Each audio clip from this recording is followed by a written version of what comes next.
Brad, you've reached 45,000 members for the first time. Great for the club.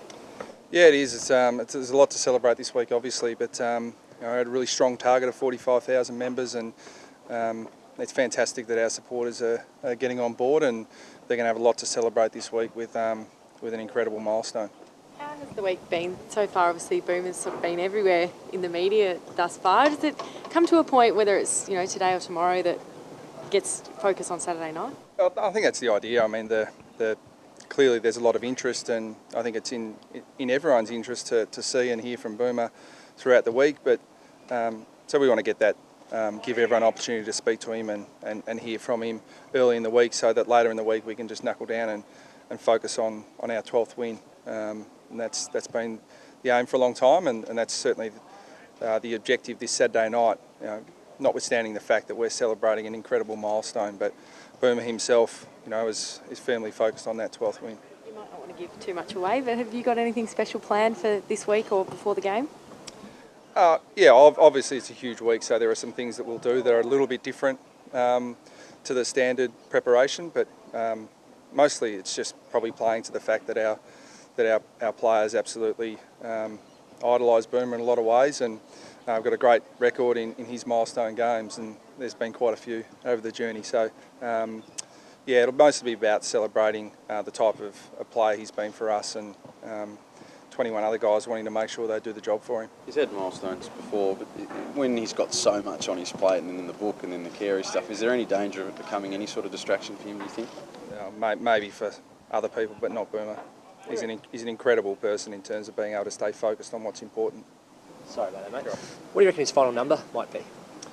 Look, I mean, I get asked that all the time, and it's a valid question. I think it's probably for others to speculate. I'm not going to join in and give my opinion on that. I mean, I mean it when I say that we're focused on his 427th, and then anything after that we'll focus on when it comes around. But this week's all about the team trying to get its 12th win, and it's about celebrating an incredible milestone, not just for Boomer and for North Melbourne, but for the AFL as a whole, because I think most of us are never ever going to see a record like this broken. You played against him and obviously now coaching him. How does the Boomer you know now differ to the Boomer that you played against? In terms of the player, he's not too different. He's still that type who you think that you could get a hold of. And when you see him and you look at the physical stature, you think, yeah, I've got this bloke covered. And then after about a quarter of footy, you think, no, I'll get him eventually, and you never do get him. And I think people have thought that for 426 games that that he's a player that just due to his physical stature that he's not going to last, or he's not going to have the impact that he has. But he's just been an incredible footballer, and as a person he's grown enormously. The most driven footballer I've ever seen in my time in footy, and that's saying a lot because I've seen some driven competitors, but he's just he's like no other in the game, and clearly he's blessed with some terrific genetics, but that really undersells the work that he puts in. And I've said repeatedly that he is an incredible role model for all of our current day players, but the legacy he's going to leave our club for generations into the future is just going to be incredible. How has Jared Waite progressed over the past week? Yeah, he's going well. I mean, he didn't miss by much last week, but we took a very cautious approach, and because we need him at his best. And so when he's out there, we want to make sure that he can do all the things that everyone knows he can do. So he'll train today, and I think he's a really good chance, but I can't say categorically whether he'll play or not. A few other guys, Drew Petrie had the sort of bandage on his left wrist or hand a couple of days ago. How is he? Yeah, he's fine. He's got a glove on at the moment. You had that checked by the AFL. Oh, maybe we should. I'll ask BJ if it's one that he's allowed to wear, but no, we'll obviously get that approved. Garner and McDonald, are we going to see them before the finals? I'm hopeful, but I don't know. They're rehabbing really well, and there's still a fair bit of water to pass under the bridge, but too early to speculate. Do you have any concerns about the hamstring issues the club's faced this year? No, I think if you look at over a period of time, our soft tissue injury record's been outstanding. So we just, there are some things probably in the game that we've got to look at. We've certainly changed our training schedule or our training program to accommodate some of the changes in the rules, the free-flowing nature of the game, the reduced interchange. So we'll look into all those things, but there's just not enough evidence to come to a categorical conclusion right at the moment. Managed to break a little bit of a streak on the weekend, getting back on the winners list. How important is it to beat St Kilda this week to really cement that things really are back on track?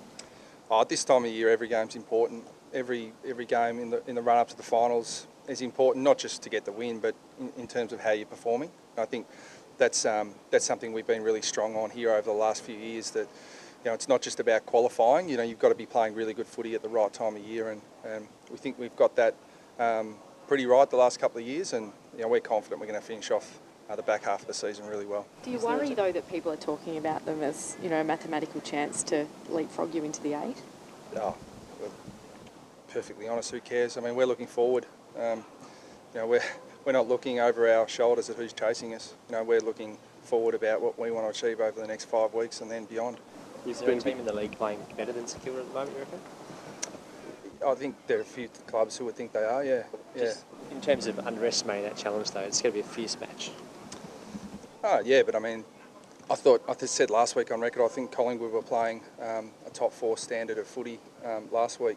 There are a lot of teams that probably didn't have great starts to the year for various reasons, whether it was injury or form or whatnot, but Port Adelaide, Collingwood, St Kilda are now playing some really good footy, and they had their challenges at the start of the year. So that's just, I mean, we've had those challenges throughout the year where, regardless of who we played, they've been pretty good touch. So we look forward to the challenge again, but the competition's really even regardless of ladder position, and we're expecting St Kilda, particularly at Etihad, to put up a really good performance. You've been big on the 12 wins and just making it to September, but do you think now that you've got that win last week, the pressure off, you can build a bit of momentum and top 4 becomes back on the cards for you?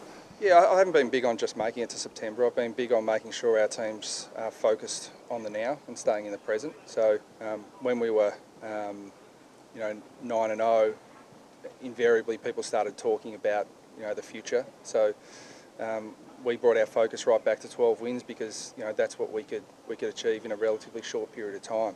So once we've achieved that, then we look forward again.